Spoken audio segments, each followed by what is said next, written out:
In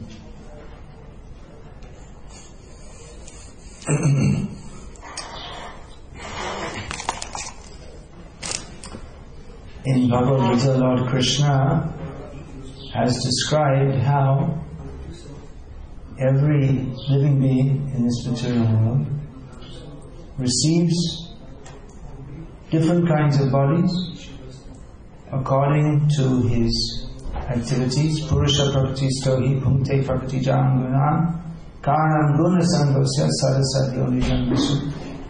The jiva, Purusha, situated in material energy,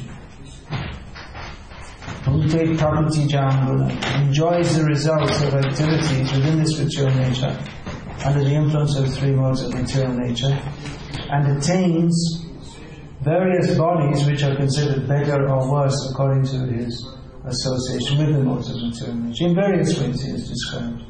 Urdvanga chanti satvastha madhye tishtanti rajasa jaghanya gunavrittisto adho gachanti tamasaha. That those in the mode of goodness, they go up. Those in the Rajagun, they remain in the middle position, and those in Tamagun, mode of ignorance, they go down. So in various ways he's described this, and he's also described that the Supreme Lord, namely himself, is overseeing everything in material nature. Maya dhyaksena prakriti suyate sacharacharam hetuna anena kontaya jagad viparivartate. That the whole material cosmos is going on under the control of the Supreme Lord. He also states that karma is very complex and difficult to understand. What is that verse?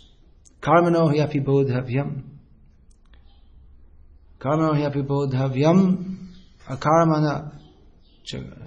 Now I'm forgetting the verse. Anyone know that verse? I forgot it. So anyway, the purport is that the intricacies of karma, action and reaction, are very difficult. Gahana karmano gatihi.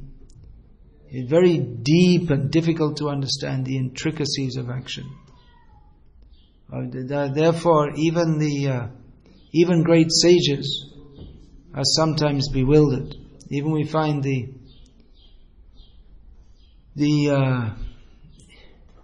this question comes up when Dharma, the bull, was being beaten. What is the cause? Is the cause the sinfulness of the beater, or is it that the bull who is being beaten deserves this, or is it the influence of time, or is it this, or is it that, or is it the desire of the Supreme Lord? There are so many factors which could be cited. Anyway, in this verse, Lord Krishna says that whatever the various factors may be, everything is going on under the direction of the Supreme Lord. That's why Krishna, he creates a Hitler also. And that Hitler person, he's also created by his own demoniac tendency. Someone had a demoniac tendency, and Krishna allowed him as Upadrashtanumanta cha, he sees everything and gives sanction. All right, let there be. All right, you want to be like that? Okay, you be Hitler. But also, not directly, but under the arrangement of the material nature, he puts certain living beings in that situation where some become brown shirts, or brown shirts, that was Hitler's special. You don't know that history? They were particularly nasty members of his own private hit squad, you could say. And some are Jews, or others who were persecuted by him. Or there's a plane crash. So all these people who have to die in this circumstance are all put together.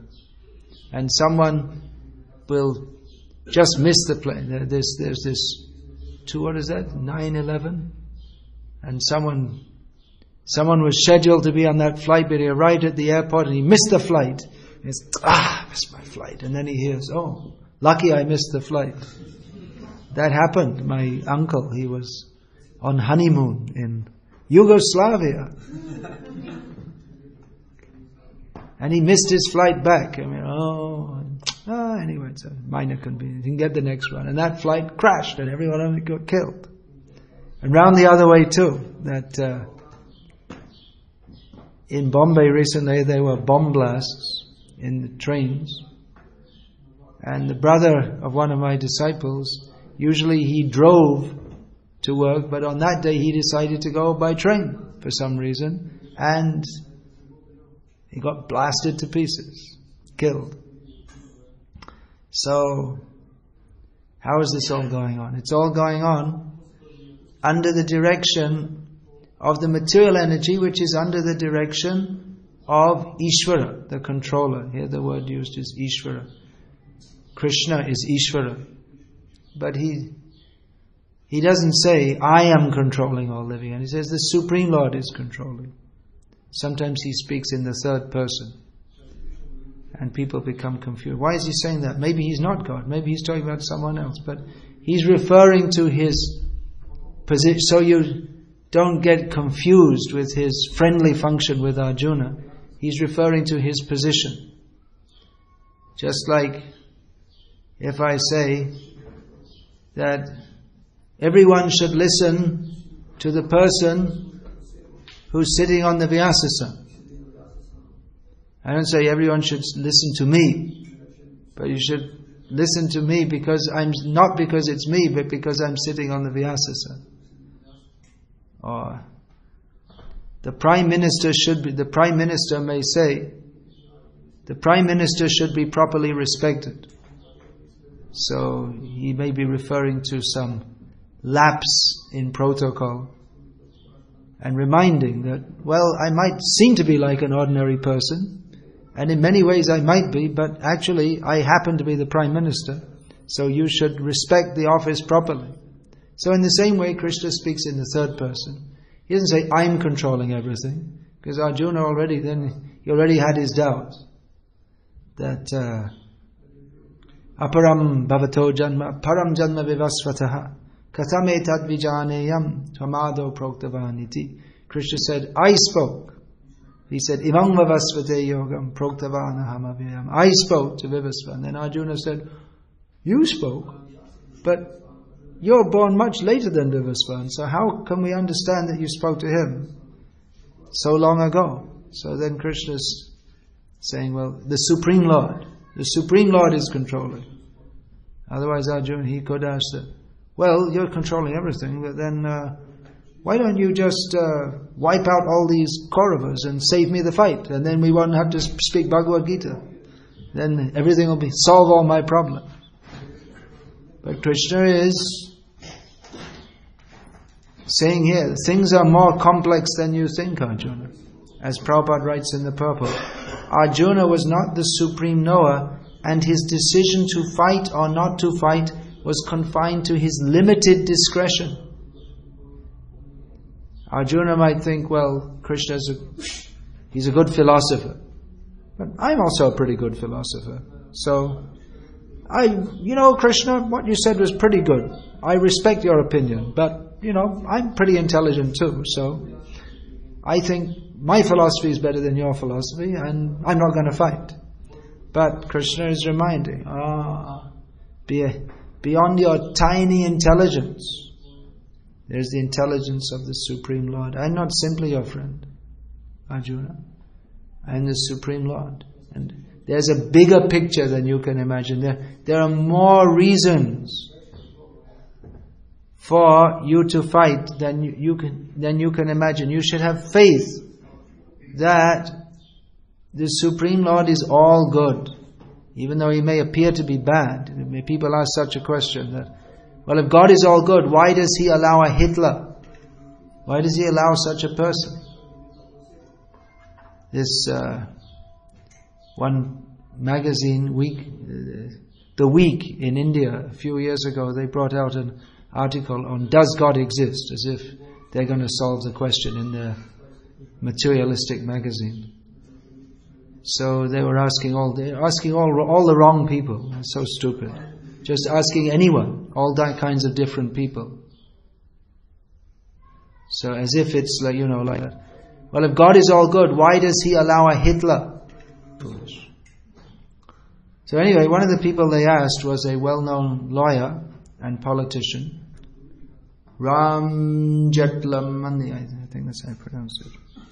So he said, well, I used to believe in God, but when I went to Gujarat and just after the earthquake and saw so many children trapped under the rubble, because there was one school where the children were at school, they were studying, and there was the earthquake, and they all got trapped under the rubble, and they were all screaming, and you couldn't rescue them, and they died in great pain. And he said, then I doubted.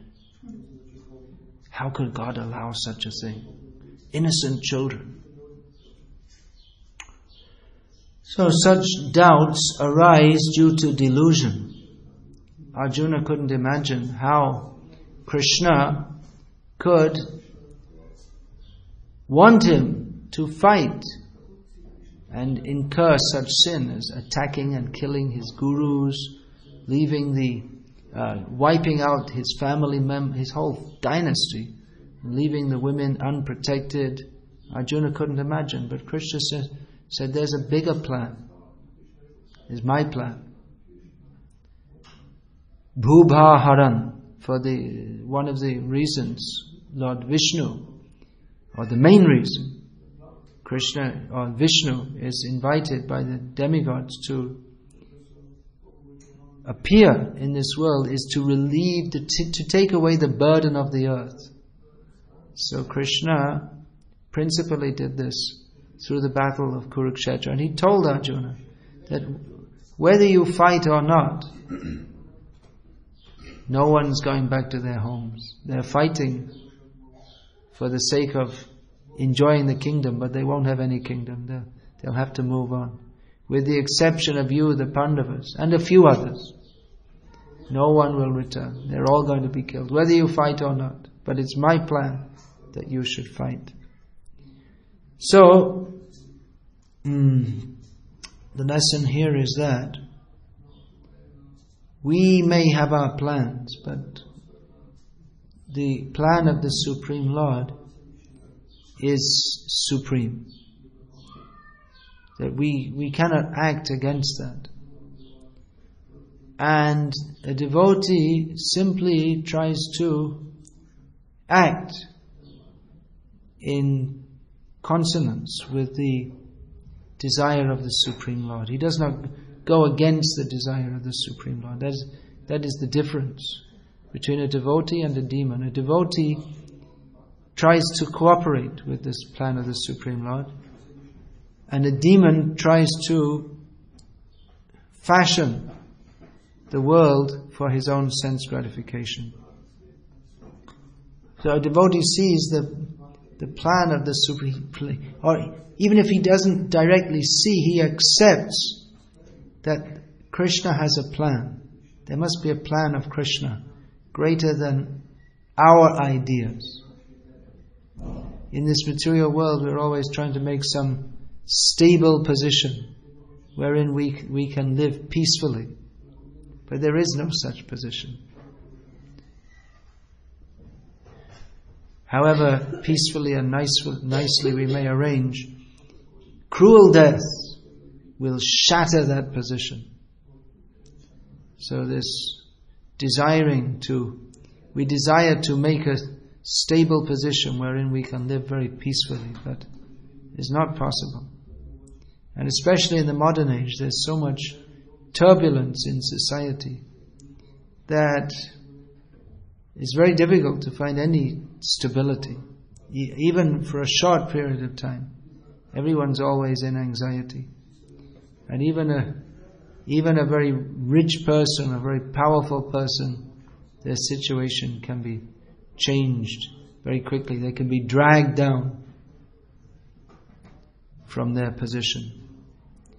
But even if they go through their life rich and powerful, but a short life, it'll be over. Then they have to go to another position. So often it's very difficult to understand why. What is the hand of Krishna here? How is it that those innocent children screaming under the rubble and no one can... Because if you lift the rubble, more will fall down and crush them more. So there's not much you can do for that. It's just... Unless you had some crane to come and pick up the big pieces of rubble piece by piece, slowly, which you can't rush over to that remote part of India very quickly, and you can't help them. There's nothing you can do. The parents will be calling out to their child, and the child will be calling, nothing you can do. Just like the pigeon described by Dattatreya in 11th canto of Bhagavatam, that description is there. The two pigeons, Kapoti, the father and mother of their darling pigeon children, they went out to get food for them. In the meantime, the little pigeons were running. They just started to fly, and they flew down to the ground, and they were playing around, and one fowler came and captured them in his net. And he knew that the parents must be there also, so he waited for them to come.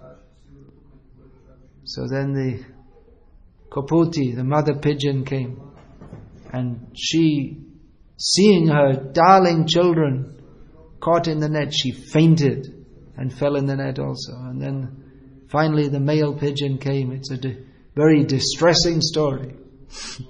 And he said, "Oh, all that I've lived for, everything I've endeavored for, all my hopes, my wife who loved me so much, and our children who are the center of our lives, everything we live for, they're all captured." Then he also fainted and fell in the net. And the hunter thought, okay, very good, let's go home now. Took them all home, and his wife killed them, and they all had a nice meal. So,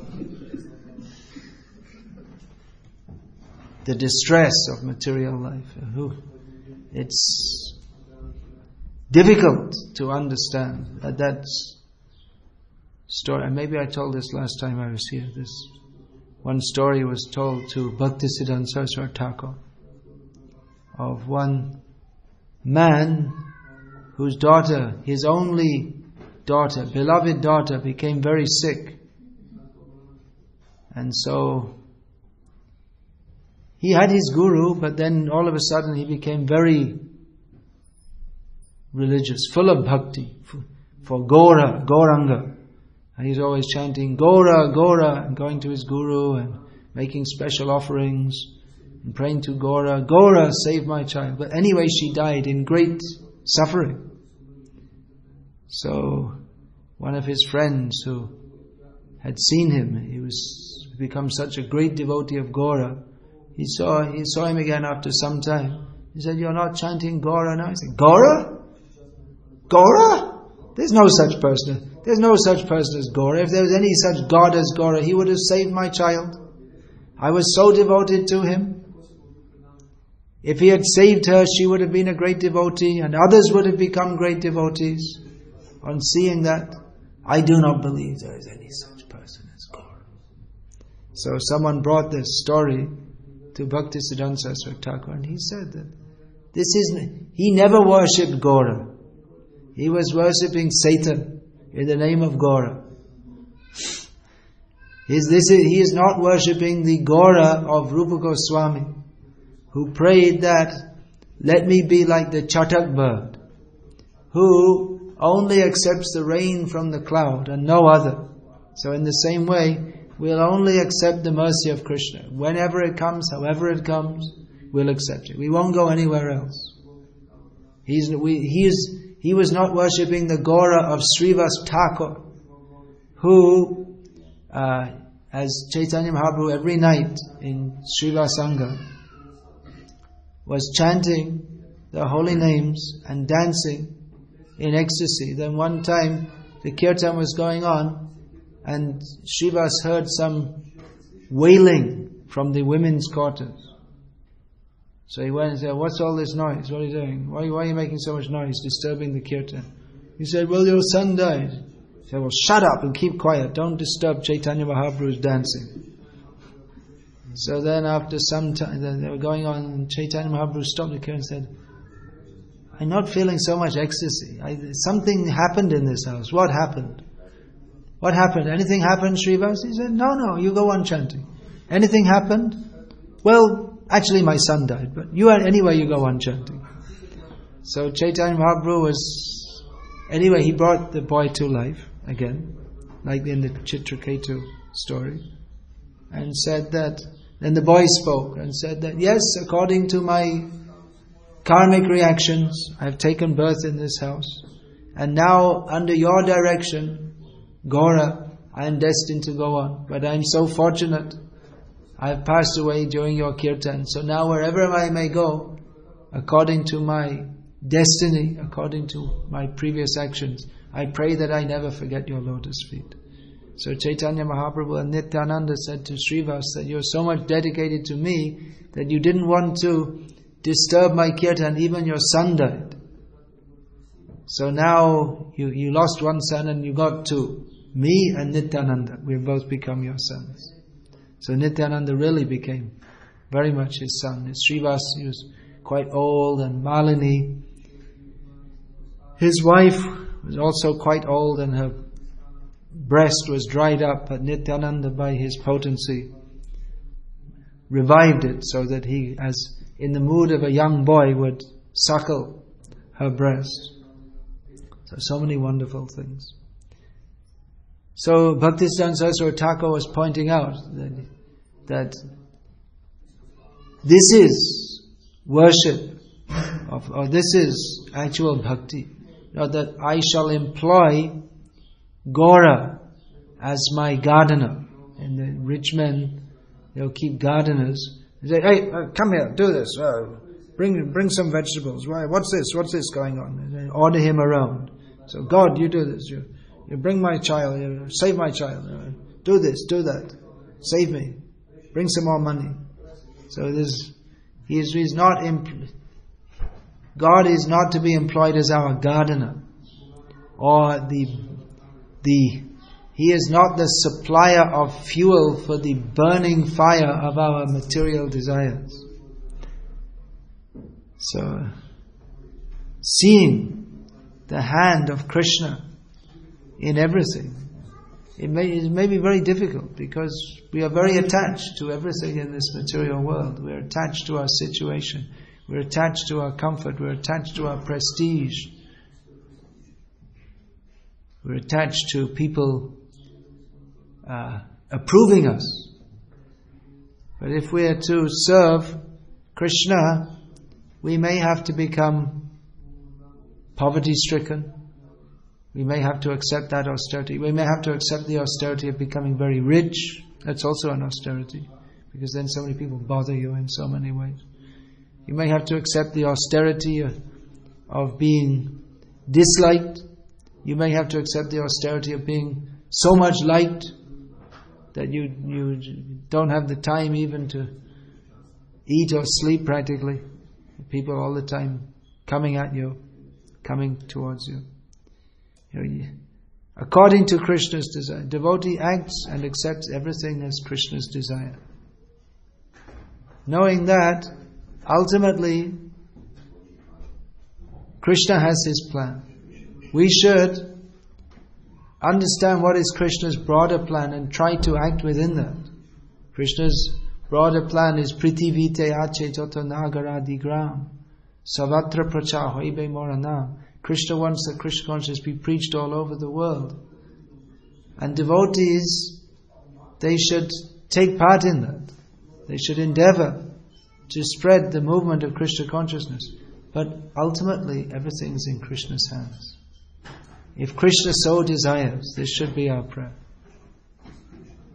in Islam, if they ever have to say, tomorrow I shall go to Croatia, inshallah, they would say.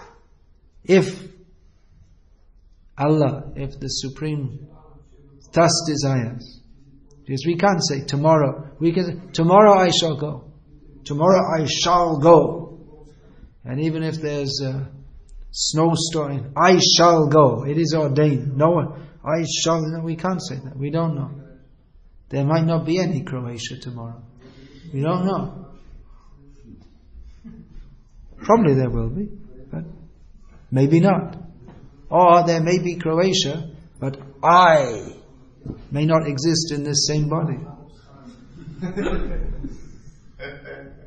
So, to say I shall go to Croatia is overly presumptuous.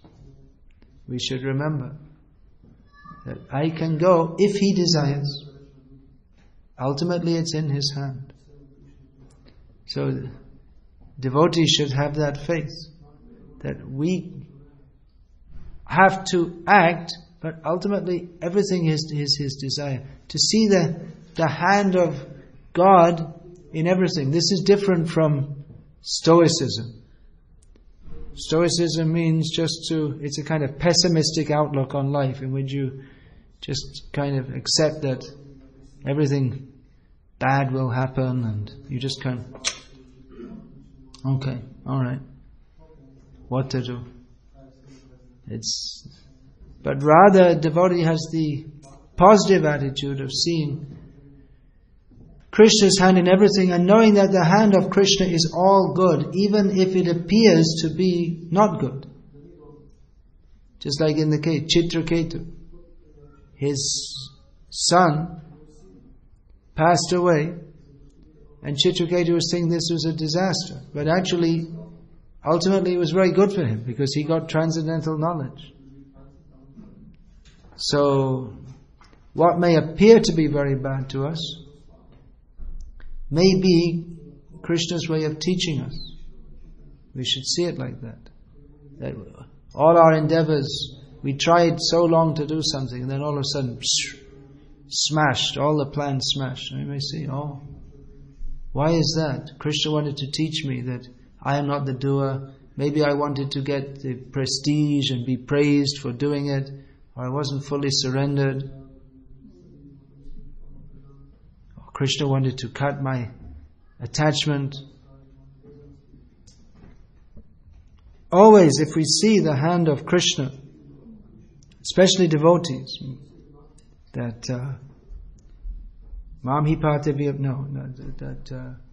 Mahatmanas, what's that verse before that? Mahatmanas tumang parta daiving prakriti mashrita. Those who are Mahatmas, great souls, they are under the protection of the divine nature. They have full faith that Krishna is overseeing everything. Especially those who are surrendered souls, Krishna is overseeing them. We should have that faith. That for the karmis, they are those who are not accepting their relationship with Krishna, then they're also Ishvara Sarva Bhutanam. They're also under the control of Krishna, but more indirectly, more formally, you can say. They're being directed. Okay, you did this. Okay, you get this result. So, but in the case of the devotees, because they have approached Krishna, Krishna is always arranging ways to bring them to Him. So a devotee sees that in the unexpected waves of material, the waves and the whirlpools of the material ocean, you got that? All the changing situation. There's a word in English, vicissitude. I don't know. It's a Latin word. Maybe you have it in your... No, it means like the changing, unexpected conditions of material existence which give trouble. So, in this trouble if we see that what is Krishna teaching me now? What are we to understand? How should I act now? That there will always be so many difficulties, and even very horrible, it may appear very horrible situation. But as Prabhupada writes here in the purport, one thing is that everyone deserves what they get. That's one thing. You may say, well, the innocent children trapped. But although it may seem very harsh to say so, they deserve what they get. And you say, well, they didn't do anything wrong. But from a previous life, it must be there. People don't like it. At least I don't know here, but in England, when this idea came out, it was very much disliked. Means that there was one manager of the England football team. I don't know, I saw him back to Godhead about maybe 10 years ago. And he said he believed in reincarnation, which among people who play football, among them it's like as stupid as vegetarianism. It's, they don't like this kind of thing. For them, their only philosophy is how to kick a ball. That's as far as it goes. How to run after it. So then some journalists thought, here's a good story here. So he went and asked him, so do you believe that spastics, or whatever they call them nowadays, then nowadays they call them the physically challenged. They used to call them physically handicapped, and now they call it physically challenged, and after some time they'll have another word. They're always changing it. Because spastic, it's a description, but then that's a kind of then it becomes a derogatory term, so they changed it to physically handicapped. Then that became a derogatory term, so now it's physically challenged. So then again they'll have to change it, because they're trying to make some language which is, we're calling them that, but we're not really saying it in a bad way. But then everyone says it in a bad way. So then they have to, and it goes on. Stupid people. So do you believe that spastics are like that because they did something wrong? It's their fault, they're not innocent? He said yes, and that was the end of his job. It's the England football manager, because there was so much protest. Oh, how can you say that? There's nothing wrong with them. They never did anything wrong. So in the protest he had to lose his job as the England football manager. This prestigious job for fools. So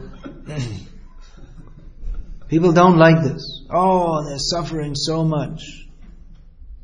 How can you say it? So they must have done something wrong. Nothing happens by chance. We get different situations according to what we do, what we deserve. That's another thing, that no one wants to take responsibility for their actions. If something goes wrong, you blame this person, that person, every other person. You never blame yourself. Yes, it's my fault. No, it's his fault. Yeah, well, it's my fault, but it's actually someone else's fault because they didn't teach me properly, or someone else should have been overseeing me. Or who's going to take the responsibility? Not wanting to take it, so it's always someone else's fault. But no, we get what we deserve. So a devotee's attitude is tatenu kampang susamikshamano bunjana evadva katam vipakam hridvadva bhavevidatam namaste jiveta yo mukti padesa daya bhag. That one who continues to live in this life and despite all difficulties goes on worshipping Krishna, and in all material difficulties thinks, this is simply the result of my previous sinful activities, but let me go on worshipping Krishna, whatever. So someone with that attitude, he doesn't blame anyone else, He doesn't say, well, I'm worshipping Krishna, so why doesn't Krishna cure my backache? Or I'm worshipping Krishna, I've been worshipping Krishna for 3 years now, and I still don't have a better job. So I'll go to Sai Baba instead. Someone told me this. That, I went to this and I went to that, and I tried Krishna also, but it wasn't until I went to Shirdi Sai Baba then, you see, so this is the real thing. But that's more illusion. There's Vasudev Vipra. He was suffering with little worms crawling in his body, with leprosy. And Chaitanya Mahaprabhu touched him and gave him a beautiful body, and he prayed, now I'm going to become proud and my bhakti will be spoiled. So Chaitanya Mahaprabhu said, don't worry, it's alright. I'll protect you. He was afraid that now my body is cured and now I become proud. I'm so beautiful now. And then my bhakti will be spoiled. So one who accepts whatever happens, however harsh it may seem to be, such a person is in Krishna consciousness. And if we don't see the hand of Krishna, then we're not in Krishna consciousness. And if we do see the hand of Krishna and everything, and go on with our Krishna consciousness, then we become, by that attitude alone, one becomes eligible to enter the kingdom of God. Some devotees were telling they were on tour in Vrindavan area, and in Govardhan, in that area, their bus hit a young child and killed him, local child. So, in most places in India, if you do that, it's especially in North India, UP, it's very dangerous. People come and burn your bus and extort lakhs of rupees. So the parents came and they said, well, he came at the feet of Govardhan. Govardhan gave him, and Govardhan has taken him. It's all his wish. They wouldn't even accept any money for the ritual ceremony has to be performed. That's pretty Krishna conscious, isn't it? I wonder how many of us could be so detached, seeing the hand of the Lord. It's shocking. You don't expect the beloved child, and then all of a sudden gone. But to see the hand of this, I was telling the brother of one of my disciples was killed in a bomb blast. So then, when I got the news, I phoned him up, and then he said, well, can you say some words to my bhavi, means my older brother's wife. So I just started to speak to her, and then she couldn't say anything or hear anything. All she could do was cry, cry, cry. It's shocking. But one who can see the hand of the Lord, he remains undisturbed. Srila Bhaktisiddhanta Saraswati Thakur, when he got news, he was in Mayapur, that Bhaktivinoda Thakur was about to pass away. He got the news in the morning by telegram, but it was monsoon and there was heavy rain, and had to go to Calcutta. He had to cross from Mayapur to Navadvip, and then it's very difficult to get a boat in the heavy rain, and then the trains were delayed because of the rain, and he eventually reached there in the evening, and Bhaktivinoda Thakur had already passed away. And everyone was a big family, so they're all family members, weeping and commotion, and then he saw his mother, Bhaktivinoda Thakur's wife, and she was very calm. And Bhaktisiddhanta Saraswati Thakur said to her that today is, it's not a day for distress. It's a day for rejoicing, because He has given us He came to this world to kindly give us the opportunity to serve Him. And now He's giving us the opportunity to serve Him even more. And from now on we should serve Him even more, with more vigor and more energy.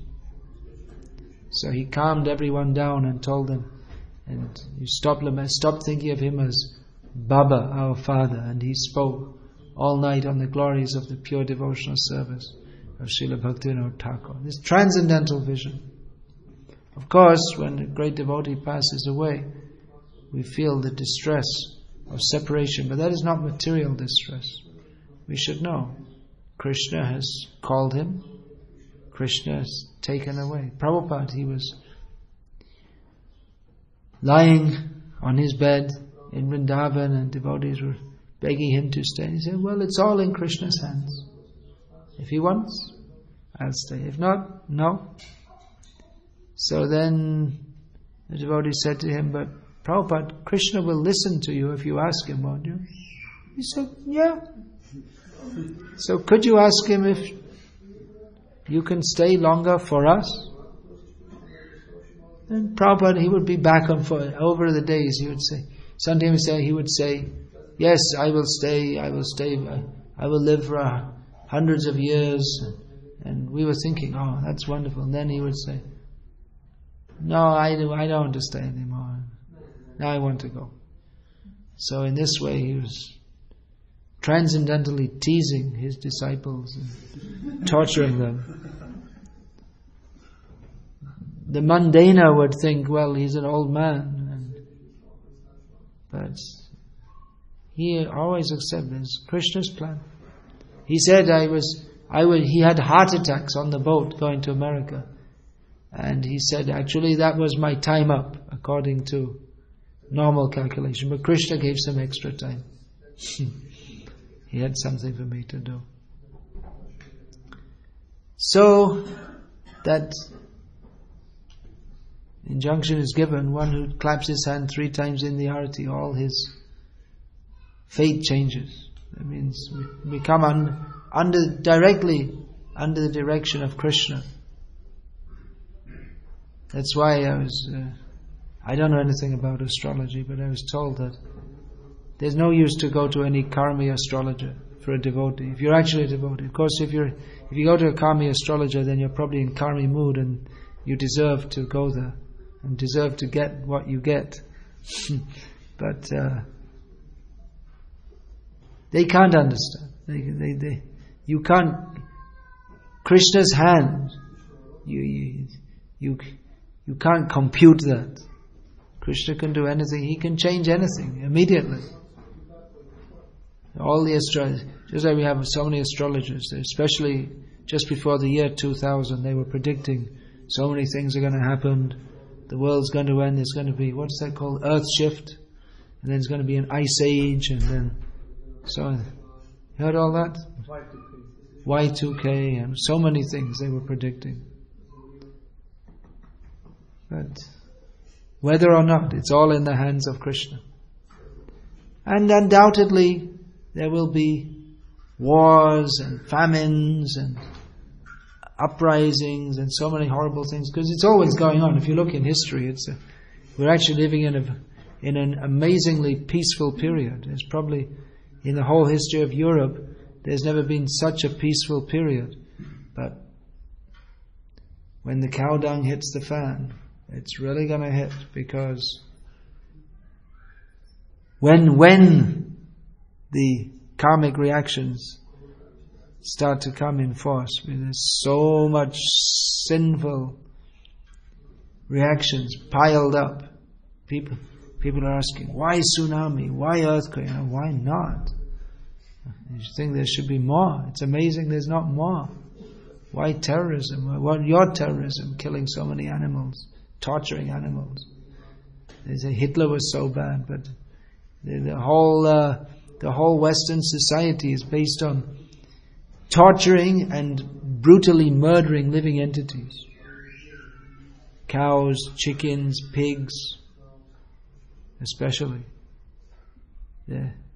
they're treated so badly, and humans also, how they're tortured, constantly bombarded with propaganda, buy this, buy that, work hard, take this intoxication, see this pornography. So, torturing. So there must be reactions. And devotees, it's not that you think, well, I'll become a devotee and then, everything will be nice materially. Nothing's ever nice materially. To think that there is going to be a nice materially, that's another kind of illusion. Of course, we don't deliberately try to make life nasty. And it is better if we try. Prabhupada wanted to make this Varnashram society so people could live relatively peacefully and chant Hare Krishna. But even that, you can't tell. Even if you have a very peaceful situation, you don't know. Either from outside or inside, there may be so many disturbances. So a devotee, he sees the hand of Krishna in everything. That doesn't mean that he just becomes passive. It says Arjuna, he was Ishvara Sarva Bhutanam Hriddesha Arjuna Tishtati Brahmayan Sarva Bhutani Yantra Rudhani Maya. Krishna was directly driving the yantra, the chariot of Arjuna. So he was directly directing him. But he didn't say to Arjuna, as Prabhupada often said, he often gave these examples, that Krishna didn't say to Arjuna, well, Arjuna, I'm God, so you just go to sleep here on this chariot and I'll arrange everything. He said, no, you fight. I'm helping you from behind. He's standing behind Arjuna. But you have to fight. I want to see. I'm helping you, but you're serving me. Let's see how you do it. Let's see how surrendered you are. So, Krishna was directly helping Arjuna, and Krishna told that my plan is there, no one will go back. Apart from you, the Pandavas and few others, no one will come back from this battlefield. So, Krishna already had his plan, but he wanted to engage Arjuna in that, and Arjuna could choose to take part in that or not. Take part means he had to fight to the best of his ability. That was for his benefit. So in the same way, we should act to the best of our ability in Krishna's service. But know that the result is in Krishna's hands, and even if we think, well, I worked so hard to make this project, and it may not work, but then we should still see, well, that's Krishna's plan. I have to go on serving him. Just like Prabhupada, before he came to the West, he was trying so hard in India. He made the League of Devotees in Jhansi. He got some building, and it seemed that the building was very nice. And then it seemed everything was going on nicely, and then the wife of the governor of UP, a very powerful position, she decided that the building would be better used for helping displaced or poor women learn how to sew. And so she decided that this sadhu, he's only using what he's doing, some puja. Let's do something useful. The sadhu can go anywhere. He shouldn't be attached to a building. So Mrs. Munshi threw him out, practically.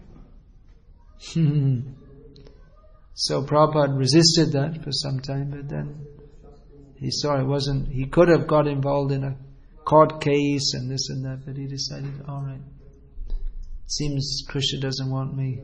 There must be some other plan. He doesn't want this. So then he moved on, and he didn't have any really fixed place for some time. And he was at Radha.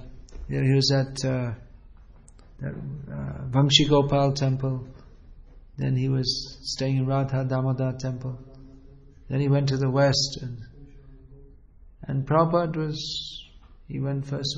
Somehow or other he was ready to go to Japan. There was some invitation to go to Japan. So, but it looked like he was going. He was all ready. He even had the paintings made and this light of the Bhagavad, that came as the book, but at the last one it didn't work out. But Prabhupada, he went on. It's my duty to try. He went on trying. It's the order of my Guru, I should preach all over the world. So let me try. And he went on trying. He went to Butler, Pennsylvania. He was there for some time, and then he went to New York. And from Prabhupada's books, from his first canto of Bhagavatam, it's clear that Prabhupada expected that the more educated and cultured class of people would take to Krishna consciousness. He was addressing the books to the leaders of society, because this is highly philosophical and very cultured, and naturally the more intelligent, intellectual class of people will take this up. But somehow or other, by Krishna's plan, as he saw it, he got the hippies, who were just about the opposite of what you could call cultured. So Prabhupada took it as Krishna's plan, and he set about making the hippies into the leaders of society, which they had dropped out of that society. They could drop into Prabhupada's movement because they were already outside. They were already outside what could be called normal society. So Prabhupada took it as Krishna's plan. Prabhupada even said that Krishna arranged the hippie movement to facilitate my preaching. Krishna's plan. You can never tell how it will work. And that's true also. So that's those who are on the front line preaching, distributing books, every day they go out, they know that now we're in Krishna's hands. And you don't know what's going to, right? You don't know what's going to happen. You have no idea. Even you're talking to someone and they might look like they're very enthusiastic. Oh yeah, very nice. And then they end up not buying the book. Or someone, you're not interested. And you're not listening. And the girlfriend say, nah, I'm sorry. And they walk on, and then they turn around and say, how much was it? Okay. And again. You can never tell. You can never tell.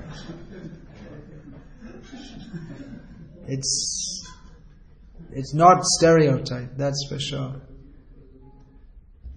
And then how it is the devoted, what is the technique for distributing books? Well, there may be so many techniques, but the main one, Krishna's in their heart, pray. That's all. Pray to Krishna. To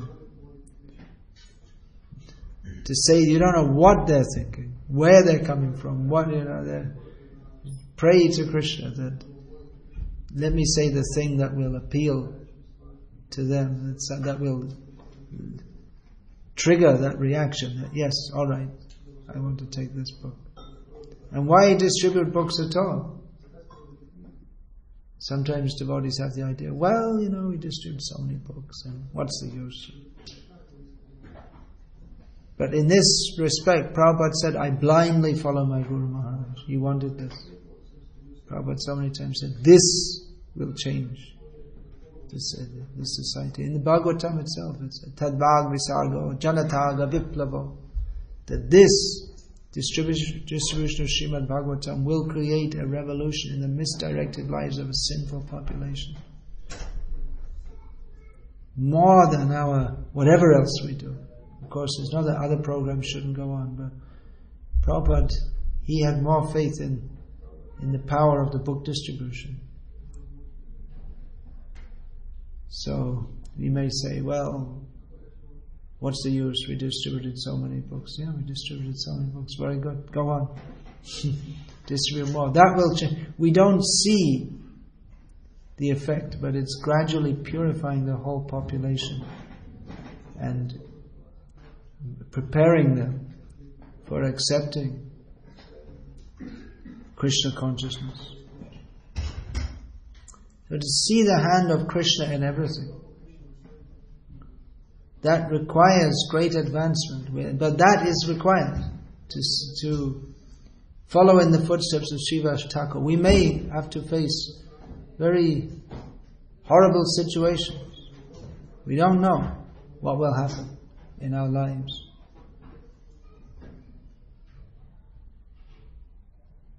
Actually, the whole material existence is horrible, but then some people They face something. Something may seem just like Srivas Thakur lost his child.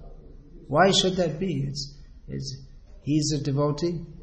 The Supreme Lord Himself is personally present in his home. But Srivas accepted. Alright, I don't understand, but it's his desire. He just accepted that. Now that doesn't mean we should be heartless. But when something is beyond our control, we know that let me not fight the plan of the Lord. I cannot fight the plan of the Lord. Let me cooperate with that. Let me accept that and go on with my service. This Abhimanyu, he was killed.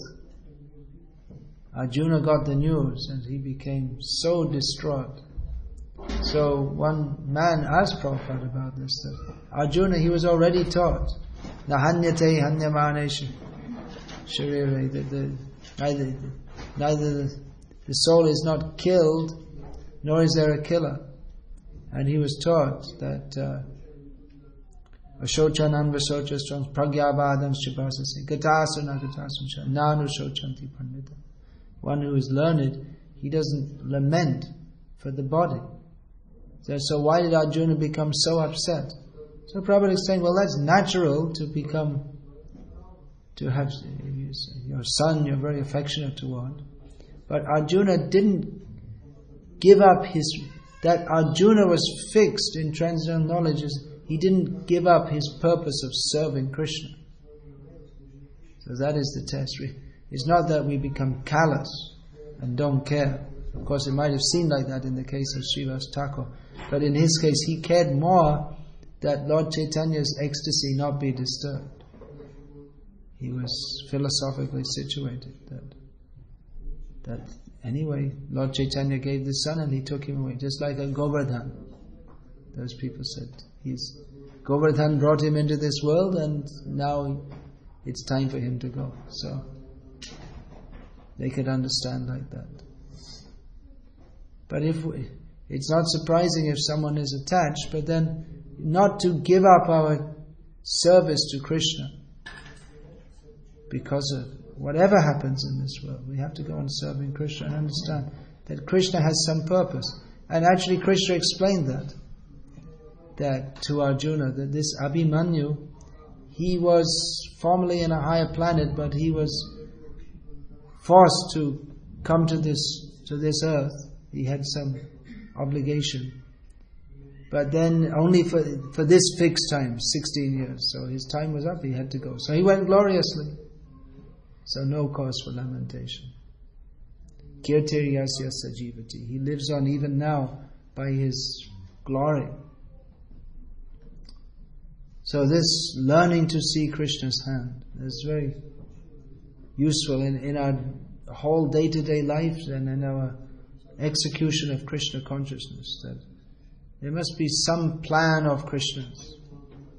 Let me not fight that. If there's something we can't change, then what to do? It must be Krishna's plan. But let me go on with my service. That doesn't mean that we just accept all kinds of maya. We have to fight against maya. That as Arjuna was fighting against the illusion in the form of the Kauravas who were against Krishna. So it is our duty to fight against maya, attacking from outside and attacking from within. It's not that we just say, just like someone was saying to me yesterday, that time to time I get these strong attacks of lust, and I asked other devotees and they say, well, it's natural. And I say, well, it's not natural. That's the symptom of the conditioned soul. So it may be natural from one perspective, but Krishna consciousness means we have to come to higher consciousness. If we just say it's natural and it's going to go on, well, that means how are we ever going to become purified?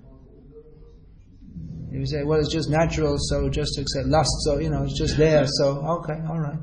But then the process of Krishna consciousness is meant for purification. So we should take up the process and pray to Krishna, pray to Nrsimhadev for purification. it may seem as if it's natural. But it's not natural for the jiva. It's natural for the jiva to be free of lust. So we should come to higher consciousness following the instructions of Shastra. So, when these attacks come, or most of the time probably. So, in one form or another. But on one hand we understand that, well, it's inevitable because of my sinful propensity.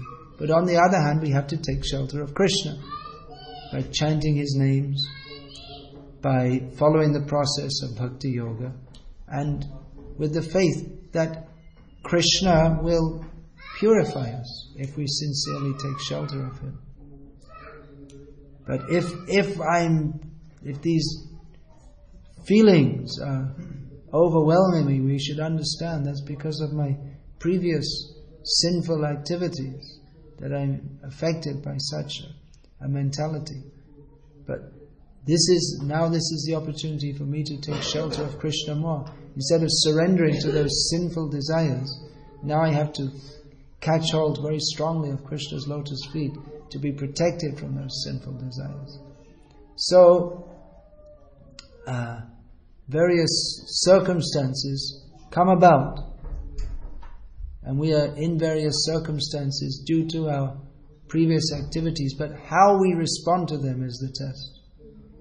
How we respond. If we can respond to any circumstance by succumbing to the temptation of Maya, or we can respond by catching hold of the lotus feet of Krishna in devotional service. Every moment is a test.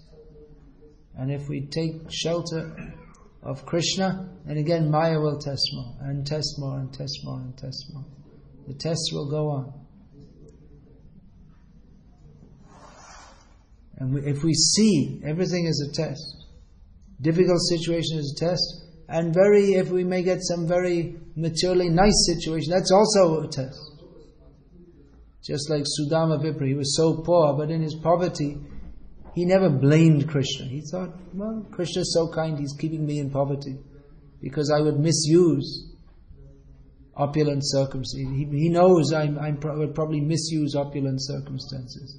So he's very kindly keeping me in poverty so that I can not be deluded by opulence. Then he got fabulous opulence.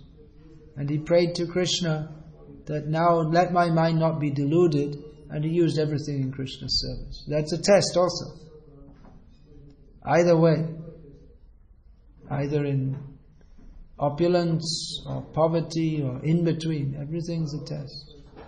How we respond, how we will use everything for Krishna.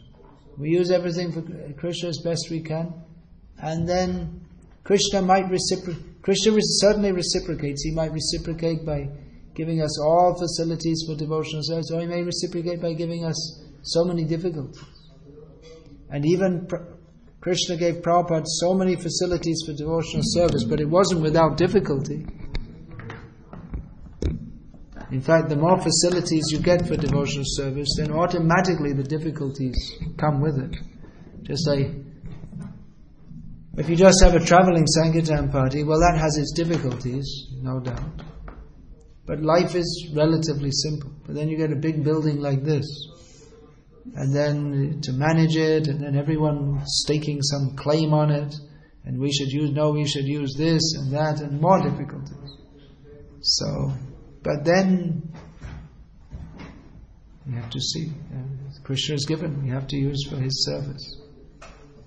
So, accepting facility in Krishna's service, we may think that, now we can, if we think now we can live very comfortably, then that will be the cause of great distress, because everyone will think, well, they're living comfortably, I want to live comfortably too. I want to take part of that building for my own comfort. And then everyone fights, as you have experienced. But then when you think, actually this building should be used only for pure devotional service to Krishna, then it becomes Vaikuntha. But as long as we're thinking, well, I need this, I deserve this, it belongs to me, then everyone's distressed. But as soon as we think, no, everything should be utilized for Krishna only, Krishnarte akila cheshta, all our endeavors should be for Krishna only, then everyone becomes satisfied. Doesn't mean that there's not difficulty. Still you have to consider so many things, so many difficulties will come, but that is the burden that devotees accept in Krishna's service. Hare Krishna. I'll finish here. Are there any questions? You have mentioned that we have two chances, to succumb to temptations of Maya or to surrender unto Krishna. Yeah. And what if in the moment of the test, the surrendering unto Krishna doesn't work? Surrendering to Krishna doesn't work, it always works. No, I mean, if we don't see that, we should have the faith that, you see, we can't judge whether just like Prabhupada says here, Arjuna was not the supreme knower, and his decision to fight or not fight was confined to his limited discretion. So what we think works, we don't know. Our duty is to surrender to Krishna with the faith that He will reciprocate with that and accept that. We can't judge whether it's working according to our own limited discretion. But our duty is to surrender.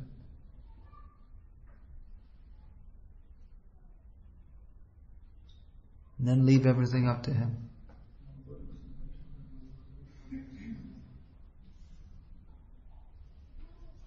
Sometimes we hear it said that, well, he was executing devotional service for a few years, but then after that, he couldn't follow anymore.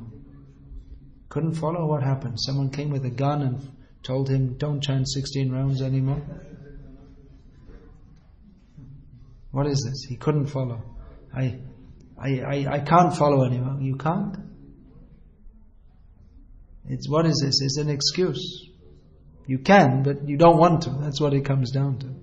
You've made a decision not to. To say, I can't follow anymore. What is the meaning of that? Krishna's not allowing you? It's an excuse.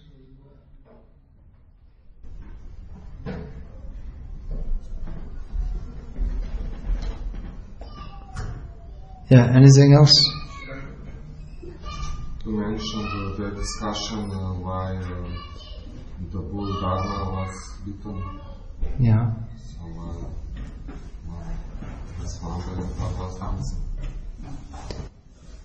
Well, the bull Dharma himself said, he said that ultimately everything is the same thing. Ultimately everything is the plan of the Supreme Lord, whose plan is inscrutable. You may say this is the cause or that is the cause, but ultimately everything is the plan of the Supreme Lord, which we have to go along with.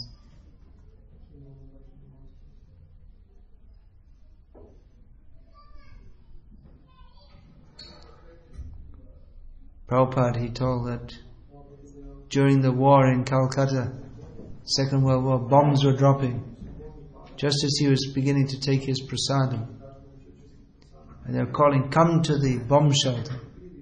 Prabhupada said, I'll take prasadam first. And okay. He said, the bombs are coming. And I was saying, this is also Krishna in another form.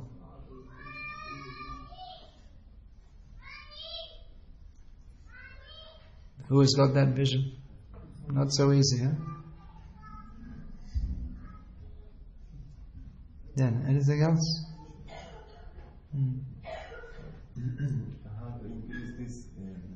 How to increase this determination? You have determination? You have to have determination, otherwise you can't increase it.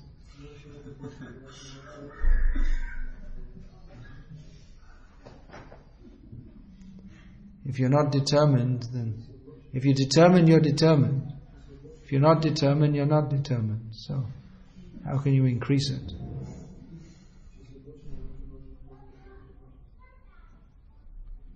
Rise early every morning, chant the holy names attentively, follow the standard process of Krishna consciousness.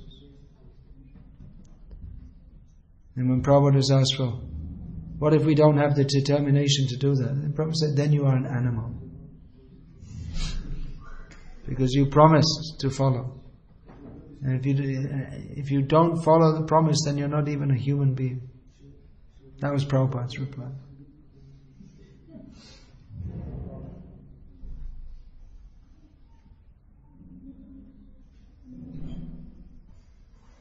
When you take initiation, you state your determination. So you're supposed to stick to that. Any other question, ladies? So, Hare Krishna, Krishna Krishna, Hare Hare, Hare Rama, Rama Rama, Hare Hare. Srimad Bhagavad Gita as it is, ki jai. His Divine Grace, Srila Prabhupada ki jai. Hare Krishna.